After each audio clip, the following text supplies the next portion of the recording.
Guys আসসালামু আলাইকুম। এই মুহূর্তে আমরা বরিশাল সদর টাউন হলের সামনে থেকে আপনাদের সাথে যুক্ত হয়েছি।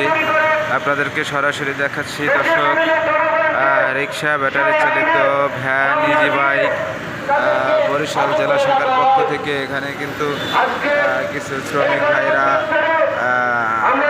আন্দোলনে এসেছেন। চট্টগ্রাম ব্যাটারি চালিত যানবাহন আন্দোলনে ন্যাক্কারজনক পুলিশি হামলা কেন এবং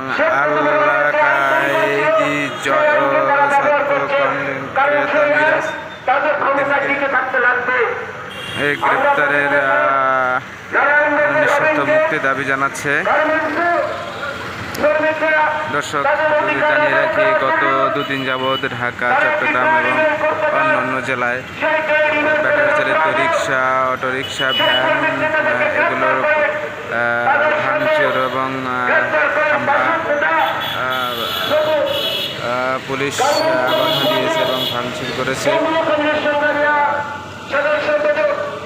দর্শক, আমরা কিছু সাধারণ মানুষের সাথে কথা বলে দেখেছি এবং কিছু গাড়িওয়ালাদের সাথে কথা বলেছে। তারা বলতে চেয়েছে যে ভাই, আমরা এই গাড়িটা দেনা করে কিস্তি নিয়ে, সুদ নিয়ে গাড়িটা নামিয়েছি। যদি পুলিশ এরকমের করে তাহলে আমাদের বউ বাচ্চা নিয়ে আমাদের পথে নামতে হবে। কীভাবে সুদের টাকা দেব, ঋণের টাকা দিব। তারা কিন্তু তাদের এই দাবি নিয়ে রাস্তায় নেমে এসেছেন। দর্শক, আপনাদের দেখাচ্ছি, যারা এখন আমার পেজটিকে ফলো দেননি, ফলো দিয়ে, লাইক, কমেন্ট দিয়ে আমাদের পাশে থাকুন।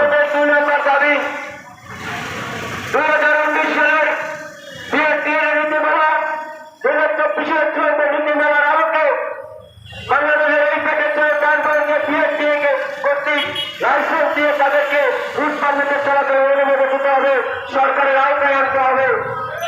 এই ডাম্পিং বন্ধ করতে হবে। আমাদের 3 নম্বর দাবি, সারা বাংলাদেশের বিভিন্ন জায়গায় যেভাবে গাড়িগুলো জব্দ করে হচ্ছে, ডাম্পিং করে হচ্ছে, এই উচ্ছেদ বন্ধ করতে হবে। যদি এই উচ্ছেদ বন্ধ করে না হয়, দর্শক, আমি আপনাদের সাথে সরাসরি আছি। সকল আপডেট পেতে, সবার আগে পেতে আমাদের পেজের সাথে যুক্ত থাকুন।